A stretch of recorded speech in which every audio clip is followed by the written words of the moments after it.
सुकरात कहते हैं कि हम हर चीज को अपने आप से रंगते हैं। स्वयं पर विश्वास खोने का अर्थ है ईश्वर पर विश्वास खोना। दोस्तों, आज हम इस वीडियो में अपनी वैल्यू कैसे बढ़ाएं के बारे में विस्तार से बात करने वाले हैं। दोस्तों, कहा जाता है कि इज्जत, आदर और सम्मान हमें कोई विरासत में नहीं मिलता है, बल्कि उसको कमाना पड़ता है। और यह तीन चीजें व्यक्ति को तब मिलती है जब उसकी समाज में कुछ वैल्यू होती है। कुछ ऐसी ट्रिक्स जो आप सीख गए तो सभी लोग करेंगे। आपकी वैल्यू जाने पूरी जानकारी। अगर आपकी समाज में वैल्यू है तो लोग आपकी बातों को ध्यान से सुनेंगे, आपकी इज्जत करेंगे, आपका सम्मान करेंगे, आपके बारे में बुरा कहने से पहले सोचेंगे। पर आपकी समाज में कोई वैल्यू नहीं होगी तो इससे बिल्कुल उल्टा होगा। तो हम आपको ऐसी 12 ट्रिक्स बताएंगे जिससे आप जान सकोगे कि लोगों में अपनी वैल्यू कैसे बढ़ाएं। इसके साथ साथ आपको यह भी पता चलेगा कि अपनी कदर कैसे बढ़ाएं, खुद की वैल्यू कैसे बढ़ाएं। पहला, खुद पर भरोसा करो। अगर आप अपने आप की रिस्पेक्ट करते हो, अपने आप पर भरोसा करते हो, तो सभी लोग आपकी रिस्पेक्ट करेंगे, आपकी वैल्यू करेंगे। ऐसे कई लोग होते हैं जिसे जो कुछ करना तो चाहते हैं, पर वह उस काम में आने वाले फेलियर्स, मुश्किलों के डर से कर नहीं पाते हैं और जीवन में कुछ नहीं कर सकते हैं, जिसकी वजह से समाज में उसकी बिल्कुल वैल्यू नहीं रहती है। अगर आप खुद पर भरोसा करके कुछ काम करते हो तो कई फेलियर के बाद भी आप एक न एक दिन सक्सेस पा ही लोगे और लोगों के बीच में आपकी इज्जत, सम्मान और वैल्यू बहुत ही ज्यादा बढ़ जाएगी। दूसरा, एक्शन से जीतो, आर्गुमेंट से नहीं। एक राजा ने अपनी नई शीप को दिखाने के लिए एक इंजीनियर को बुलाया। इंजीनियर ने तहकीक करने के बाद वह राजा के सामने आर्गुमेंट करने लगा और कुछ देर तक आर्गुमेंट चलने की वजह से राजा ने गुस्से में आकर उस इंजीनियर को 1 साल के लिए जेल की सजा सुना दी। अगर वह इंजीनियर राजा के साथ आर्गुमेंट करने की जगह पर कुछ एक्शन करने के बाद उस बात को समझाता तो उसको जेल में नहीं जाना पड़ता और राजा के सामने उसकी वैल्यू भी बढ़ती। बस इसी तरह कोई भी बात पर आर्गुमेंट की जगह उसको साबित करके दिखाओगे तो आपकी वैल्यू बढ़ेगी, क्योंकि ज्यादा आर्गुमेंट करने से हमेशा आदमी की वैल्यू डाउन ही होती है। तीसरा, अपने इरादे किसी को मत बताओ। लोगों में आपकी वैल्यू बढ़ने के लिए आप अपने फ्यूचर में लिए जाने वाले डिसीजन या फिर कोई छिपाने की बात किसी को मत बताओ। जैसे कि अगर आप कोई महंगी चीज लेने वाले हैं, जैसे कि कोई बड़ी कार, और आपने सबको बता दिया है और किसी वजह से आप वह नहीं ले पा रहे हो, तो लोगों में आपकी वैल्यू नहीं रहेगी। या फिर आप कार डीलर के सामने किसी कार की तारीफ करते हो, उसके सामने आपकी उस कार को खरीदने की इच्छा दिखाते हो, तो वह डीलर उस कार का पैसा बढ़ा सकता है। और अगर आप ऐसा नहीं करते हो तो पूरी डील आप पर होगी। तो ऐसे अपने इरादे किसी को नहीं बताने से आपकी वैल्यू भी नहीं घटती और आपका फायदा भी होता है। चौथा, समय का सदुपयोग करें।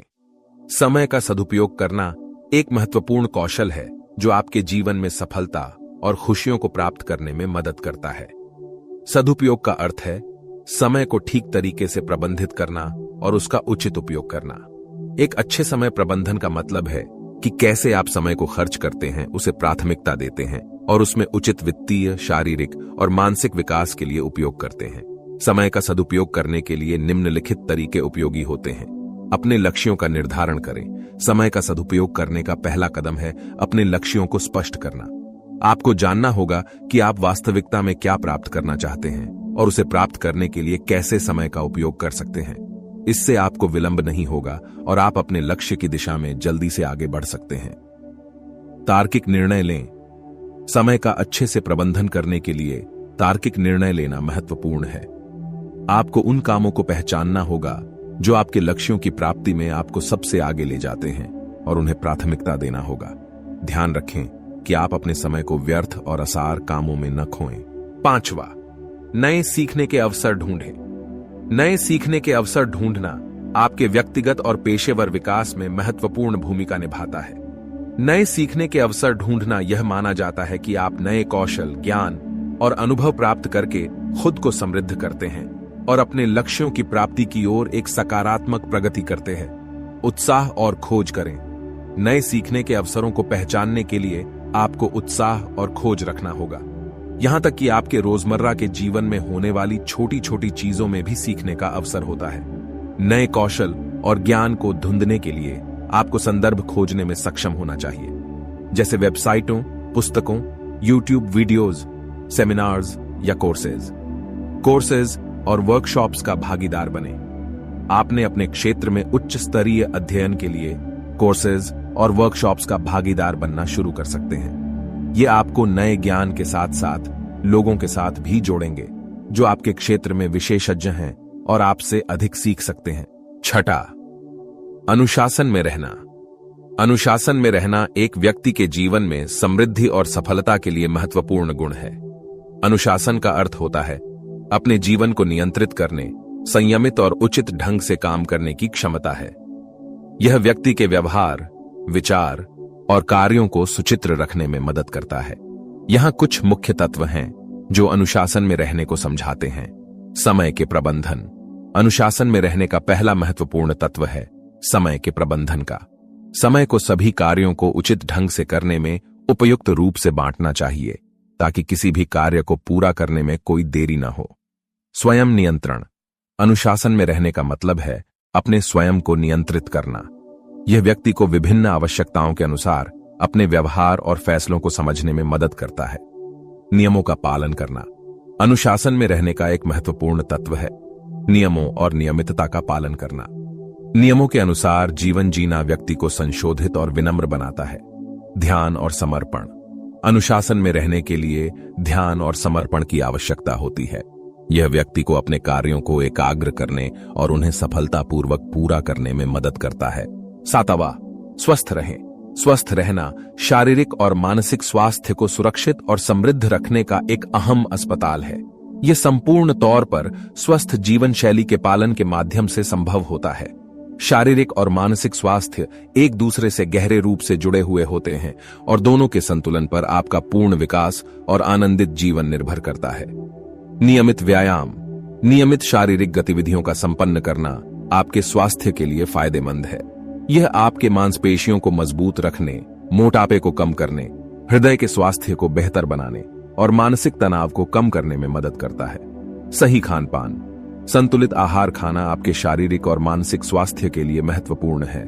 पौष्टिक भोजन खाना, फल और सब्जियों का सेवन करना, पर्याप्त पानी पीना और तला हुआ खाना कम खाना आपको स्वस्थ रखने में मदद करेगा। पर्याप्त नींद। नियमित और पर्याप्त नींद लेना शरीर के लिए अत्यंत आवश्यक है। अच्छी नींद लेना शरीर को आराम मिलता है, मानसिक स्थिति सुधारती है और समस्याओं का सामना करने की क्षमता बढ़ती है। तनाव का प्रबंधन। तनाव को संभाल कर रहना भी महत्वपूर्ण है। ध्यान, योग और मेडिटेशन जैसी प्रक्रियाएं तनाव को कम करने और मानसिक स्थिति को सुधारने में मदद कर सकती हैं। आठवां, स्वयं का स्वीकार करें। खुद की मूल्यवानता के लिए सबसे पहला कदम है अपने स्वयं को स्वीकार करना। आपको अपने सकारात्मक गुणों को स्वीकारना चाहिए और अपने कमजोरियों पर काम करने की कोशिश करनी चाहिए। नौवां, आत्मविश्वास विकसित करें। सकारात्मक आत्मविश्वास से आप अपने वैल्यू को बढ़ा सकते हैं। खुद पर विश्वास रखें, अपने सकारात्मक अंतरंगता को बढ़ावा दें और खुद के लिए चुनौतियों का सामना करें। 10वां, अपने संपर्क मजबूत करें। अपने नेटवर्क को बढ़ाना और बनाए रखना भी महत्वपूर्ण है। लोगों के साथ संवाद बनाए रखें, उनसे सीखें और उनसे सहयोग करने का प्रयास करें। अच्छे संबंध बनाने से आपकी वैल्यू बढ़ती है। 11वां, अपने क्षेत्र में एक नेता बने। अपने क्षेत्र में विशेषज्ञ बनने के लिए अपने ज्ञान और कौशल को साबित करें। आपके अच्छे प्रदर्शन, नेतृत्व क्षमता और समस्याओं का समाधान करने की क्षमता से आप खुद को वैल्यूएबल बना सकते हैं। 12वां, दूसरों की मदद करें। अपनी सेवा और मदद के माध्यम से आप अपने आप की वैल्यू को बढ़ा सकते हैं। दूसरों की समस्याओं का समाधान करके और उन्हें सहायता प्रदान करके आप खुद को महत्वपूर्ण महसूस करेंगे और अपने आप में एक प्रकार का संतुष्टि का अनुभव करेंगे।